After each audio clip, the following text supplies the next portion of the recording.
Okay, mga ka-HVAC, may i-share lang ako. May nagtanong kasi sa akin. Ito mai-share ko lang. May nagtanong kasi sa akin kung ano daw magandang battery charger. Battery charger board. Ano daw ang mas maganda? Ito maganda rin siya. Maganda rin tong battery charger na to. Ang model nito ay OLS 75 Ultronics. Ito yung ng Ultronics. OLS 75 yung model nito. Pwede niyo i-search, lalabas naman 'yon. Makikita nyo to. Mabibili to.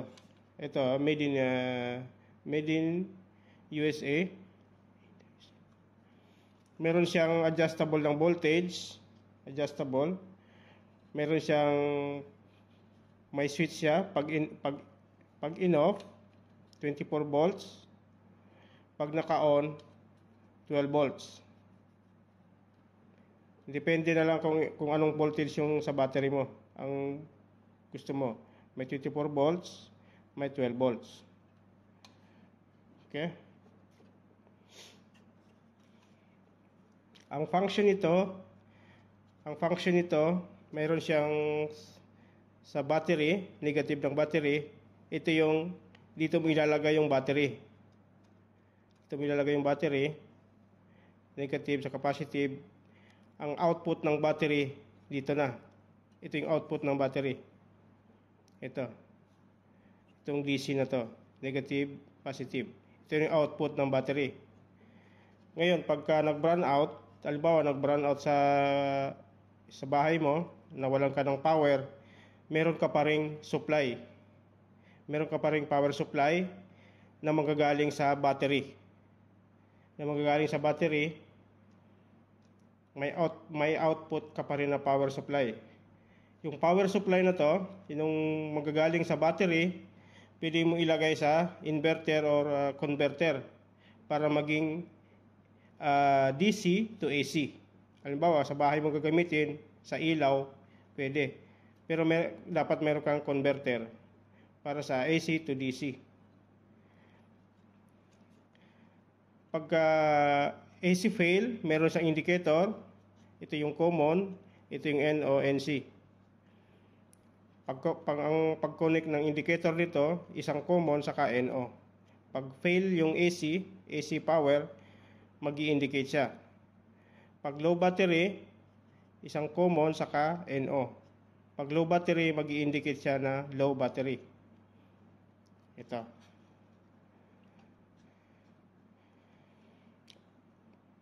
Okay. Ito siya. Itong module na to ay maganda ito sa pang-charge ng battery. Module battery charger. Battery charger module. Ito.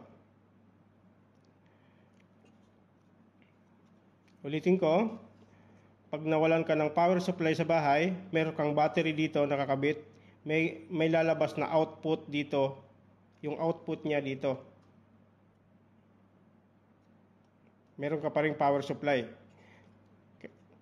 Pwede mo siyang ito yung lagayan ng power supply. AC, ito yung AC. Lalagay mo ito ng supply ng line, ito yung neutral. 220 volts.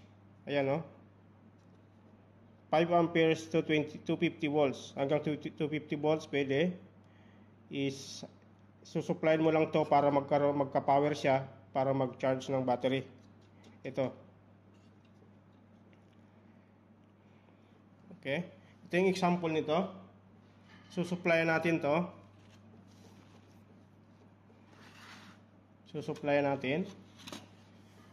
Meron akong dito. Susupply natin.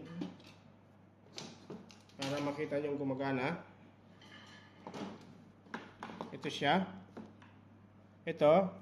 Susupply natin. Halimbawa, ito yung sa outlet ng bahay nyo. Ito yung neutral. neutral,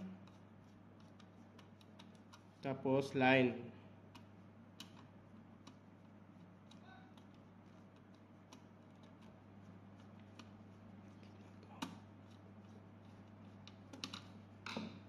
Yung ito, line, neutral, yung gitna, ground.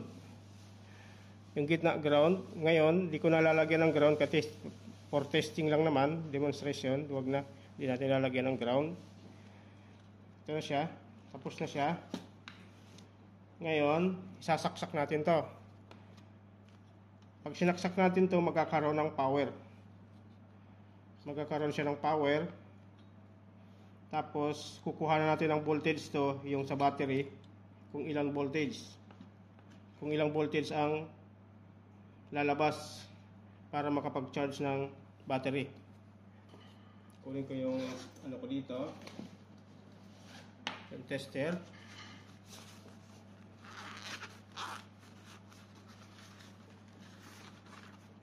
Ayan.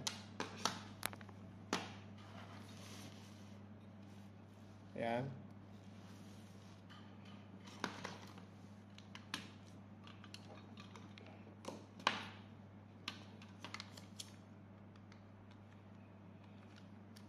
Lagyan natin sa yan, DC. Lagyan natin sa DC. Tapos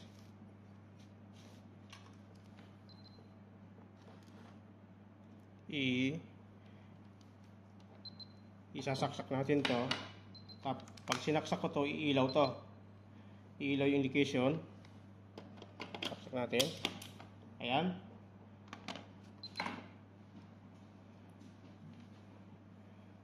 Ayan, mayroon na siyang power. Ayan siya. May green and red. Yung red, yung DC power. Yung green, AC power. Indication na.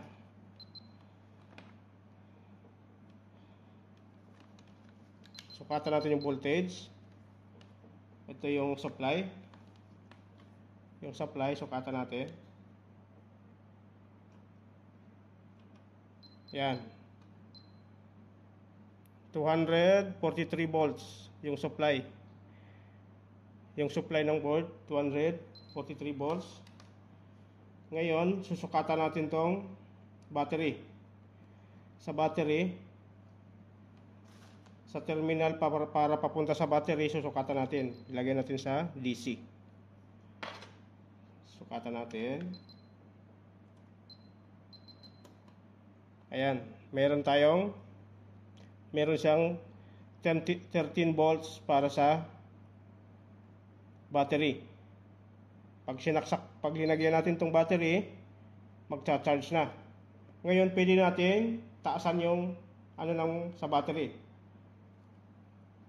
Ito siya. Pipindutin lang natin to. Kasi mayroon siyang adjustment dito. Ayan. Ayan. May 24 volts, may 12 volts. Okay. Ngayon, in-adjust ko na. Makikita natin kung ilan yung output ng para sa battery. Meron tayong 27 volts DC. 27, 28. Okay.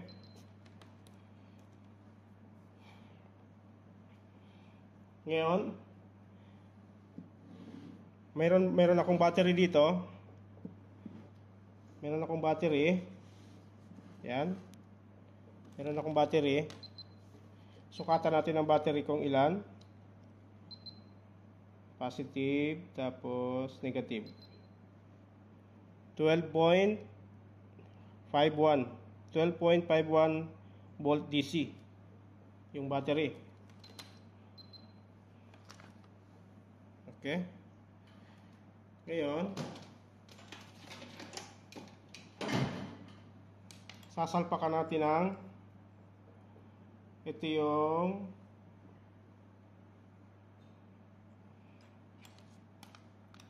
okay. Lagyan na lang natin dito yung battery. Okay. Ito yung sa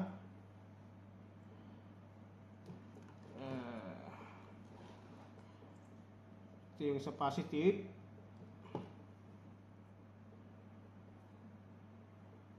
Lagay natin.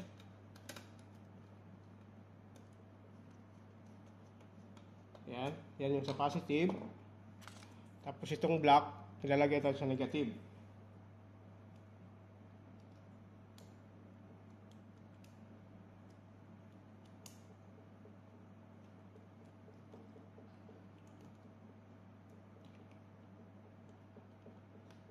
Yeah, masikip.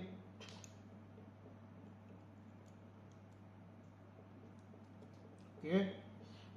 Ngayon, lalagyan natin sa negative to.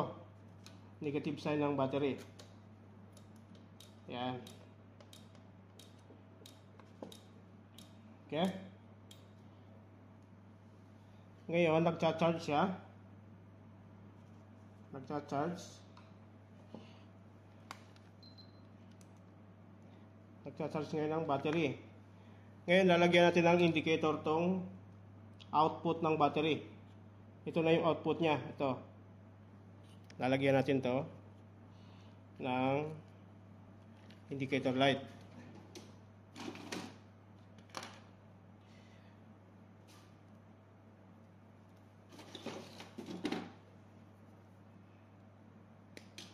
Okay. Tuloy natin to.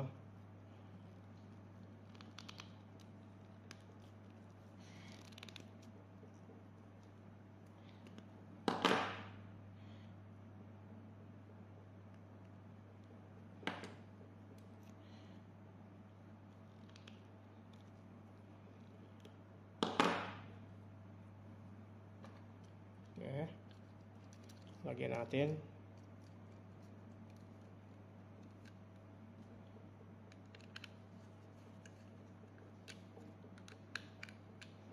Kunwari ito yung sa bahay nyo. Kunwari ito yung papunta sa bahay, sa ilaw. Meron ka ng backup battery. Ito yung sa ilaw ng bahay mo. Ito yun. Ito yung kunwari papuntang sa bahay mo. Ito yung ilaw ng bahay.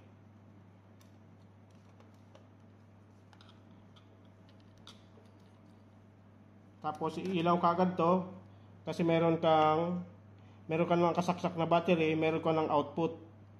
Meron ka ng output na 24 volts. Yan.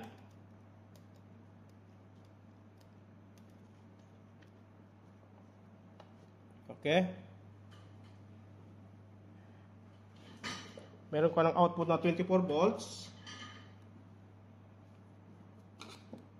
Halimbawa, ito yung function niya. Halimbawa, nag-brown out sa bahay mo, yung output ng battery, mayroon kang backup na battery, mayroon ka pa ring power supply. Tatanggalin ko to, tanggalin ko yan. Saksak na to. Ayan. Meron ka pa ring power supply.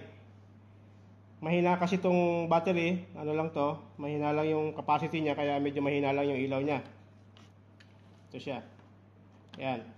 Kahit wala na siyang power, wala na, nag-brown out, halimbawa nag-brown out, meron ka pa rin power supply sa bahay mo. Kasi meron kang backup battery. May charge yung battery mo, kaya meron ka pa rin power supply sa bahay. Okay? Ngayon, pag nagkaroon ng ilaw naman, bumalik yung kuryente, ganun lang ang mangyari. Magcha-charge pa rin siya. Kaya hindi ka mawawala ng ilaw sa bahay kung mayroon kang backup battery. Lalo kung malaki yung battery mo, pwede naman i-adjust yung voltage ng board ng PCB kung ilan ang gusto mong output na para sa battery. Okay? Halimbawa, ito papatayin ko yung switch nito. Papatayin ko, pero hindi mamamatay ito kasi meron kang backup battery. Ito siya. So, patayin ko to. Ayan. Patay na siya.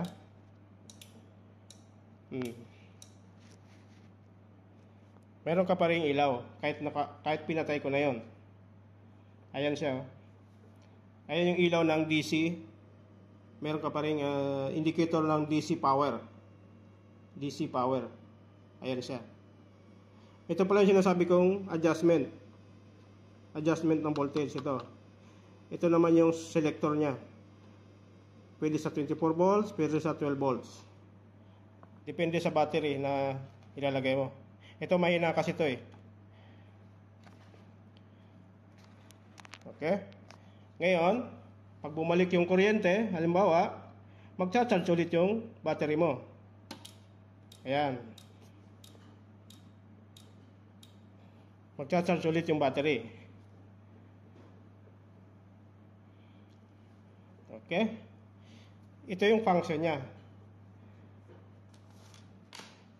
Kung mapanood to yung nagtanong sa akin, sir, kung mapanood mo to, ito yung function niya. Ito yung function ng module na to. Ito yung function ng battery charger module. Ito siya. Battery charger module, ito yung function ng sinasabi mo. Patayin ulit natin. Patayin natin yung switch dito. Kasi may on-off dito. Ito yon. Ayan. May on-off siya. On-off. Ibig sabihin yung switch ng power. I-off natin. Off. Ayan. Meron ka pa ring supply sa bahay. Kahit wala ka ng power. Ang meron mo na lang ay battery. Yan, DC. Ito siya. Pagkainon ko to, magkakailaw yung AC power. Yun natin. On. Ayan. Meron yung AC power. Ayan siya, yung green na yan. Ito yung AC power, ito yung DC power. Pag pinatay ko yung switch na to, mawawala yung ilaw ng indicator ng AC power. Patay natin.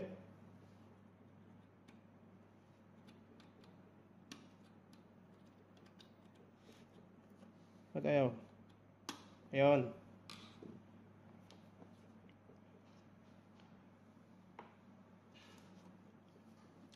Dito pala yung off. Kailangan pala tulak doon yung off. Ayan, off. Ayan. Ayan siya, oh. Wala na siya. Mawawala yung indicator ng AC power. Okay. Ngayon, on natin. Biglang nagkaroon ng ilaw sa bahay nyo. Di pa rin napuputol yung ilaw ng bahay nyo. Meron ka pa rin ilaw. Meron ka pa rin power supply manggagaling sa backup battery. On natin. Ayan. Okay. Kaya yung output na to, output sa battery ay pwede ito sa inverter. Pwede ito sa inverter. Kung may battery ka, habang nagcha-charge yung battery mo, pag nag-brown out, pag may converter ka, mako-convert sa AC to DC. Meron kang ilaw sa bahay na 220 volts. Kung gusto mo naman ng ayaw ng 220, 12 volts lang pwede. 12 volts or 24 volts pwede. Marami ka naman mabibiling bumbilya ng 24 volts or 12 volts sa mga auto supply. Kung ayaw mo ng 220 volts, marami ka naman mabibiling mga ilaw ng 12 volts. Kung gusto mo naman na 220, kailangan mo ng converter. AC to DC. Okay. Isa pa, i-off natin ang power supply. Off. Ayan. Off ang power supply. Wala na. DC indicator na lang, DC power. Hindi ka nawala ng power supply kasi meron kang backup battery. Okay, yun lamang po. Sir, kung mapanood mo to, ito yung function niya. Yung nagtanong sa akin. Kung mapanood mo, ito yon. Yung battery charger module, battery charger. Ito yung PCB niya. PCB board, battery charger. Okay. Okay, ngayon, tatanggalin natin ang backup battery. Tatanggalin natin tong battery, titingnan natin kung ano mangyayari. Okay? Tanggalin natin tong backup battery. Okay, may ilaw pa rin siya. May ilaw pa rin siya, pero wala na siyang backup battery. Okay? Ngayon, papatayin natin dito. Papatayin natin dito, tingnan natin kung ano mangyayari sa ilaw.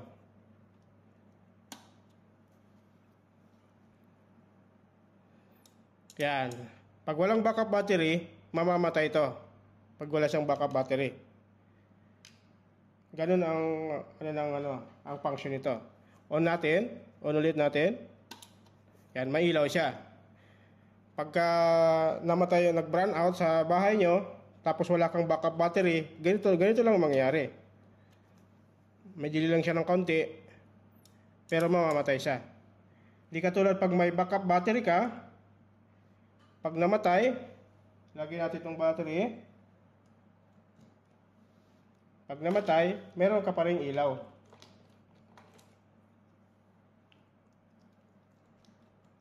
Yan. Pag may backup battery ka, meron ka pa rin ilaw. Kaya mas maganda meron kang backup battery kung meron kang battery charger.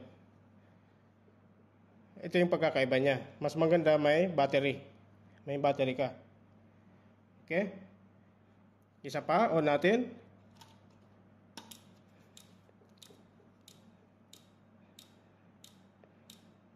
Yan. Ayan siya. Pagka wala kang backup battery, ganito mangyari. Tanggalin natin itong battery. Okay, tapos off natin. Yan. Pag wala kang battery, mamamatay siya. On natin. Automatic on siya. Pag namatay, meron siyang konting delay, pero mamamatay siya. Pag may backup battery ka, iilaw siya.